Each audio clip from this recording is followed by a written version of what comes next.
రాబోయే మున్సిపల్ ఎన్నికల్లో కరీంనగర్తో పాటు గ్రామాల్లో పట్టణాల్లో కాంగ్రెస్ పార్టీ 90% కాంగ్రెస్ పార్టీ అభ్యర్థుల విజయం సాధిస్తామని ప్రజల మద్దతు తమకే ఉందని DCC president Choppadandi MLA Medipalli Satyam అన్నారు. కరీంనగర్ ఆర్ఎండ్బి గెస్ట్ హౌస్లో నిర్వహించిన విలేకరుల సమావేశంలో ఆయన మాట్లాడుతూ పొత్తులు ఏవైనా మేయర్ పీఠం కాంగ్రెసేనని ధీమా వ్యక్తం చేశారు. బీఆర్ఎస్ పార్టీ అధ్యక్షుడు కేటీఆర్ రోజుకో జిల్లా తిరుగుతూ గందరగోళంలో పడుతోందని అన్నారు. వేల లక్షల కోట్ల రూపాయలు దోచుకున్నారన్నారు. 10 సంవత్సరాల పాటు అధికారంలో ఉన్న బీఆర్ఎస్ బీజేపీ కరీంనగర్ అవినీతికి అడ్డుగా మారిందన్నారు. హైదరాబాద్ లాగా అభివృద్ధి జరగాలంటే ఒకే ఒక అవకాశం ఇవ్వాలని కరీంనగర్ నగర ప్రజలకు విజ్ఞప్తి చేశారు. గెలుపు గుర్రాలను ఎంపిక చేసి పారదర్శకంగా టికెట్లను కేటాయిస్తామన్నారు. ఈ కార్యక్రమంలో పలువురు నాయకులు పాల్గొన్నారు.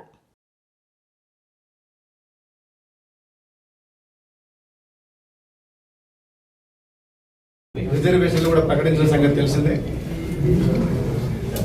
కరీంనగర్ కార్పొరేషన్తో పాటు ఈ కరీంనగర్ జిల్లాలో ఉన్నటువంటి అన్ని మున్సిపాలిటీలు మరియు రాష్ట్రంలో అన్ని మున్సిపాలిటీలు మెజారిటీ మున్సిపాలిటీలు 90% పైగా మన గౌరవ ముఖ్యమంత్రి రేవంత్ రెడ్డి గారి నాయకత్వంలో మేము గెలుచుకోబోతున్నాం. ఇటీవల జరిగినటువంటి గ్రామ పంచాయతీ ఎన్నికలు తీసుకున్నట్టుంటే కాంగ్రెస్ పార్టీ బలపరిచిన అభ్యర్థులు పార్టీ డైరెక్ట్ సింబల్ లేనప్పటికీ కూడా కాంగ్రెస్తో ఐడెంటిటీ అయినటువంటి అభ్యర్థులు 70% పైగా ఇలా గ్రామాల్లో పల్లెల తీర్పు కాంగ్రెస్ వైపు ఉన్నది.